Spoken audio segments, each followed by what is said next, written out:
রে তোদের বাড়ি কোথায় রে? মডল পাড়া। মডল পাড়া ছেলে মেয়ে হয়ে তোদের চুলের কাটিং কি রে? তোদের চুলের কাটিং দেখি তো মনে হচ্ছে মরক ধুটি রে।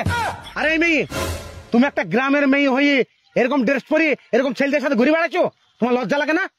লজ্জা কেন লাগবে? ড্রেস আপন আপন রুচি। আপন আপন রুচি। এই চুলে এসব কি বাঁধা রে? খোল। গাডার বেঁধে থুছে, গাডার বেঁধে থুছে। স্টাইল দেখো, যত নামা ফুটানি। এখন উল্টো পাল্টা কাটিং করে গ্রামে ঘুরবি, ঠিক আছে? নিজে বসে কাটিং করছে, আপনার কি? আরে ইয়া লোক ভালো না, সব বাড়ির সাথে কাজ করে বেড়ায়। চপাইছো চুপ, চামড়া খুলে দেবো। এরকম কাটিং করে যদি গ্রামে ঘুরে বেড়াইস, কেমন যা সেলুনে যাই ঠিকঠাক কাটিং করবি, ঠিক আছে? তারপর পাড়ায় ঘুরবি, নাহলে ঘুরতে দেবো না।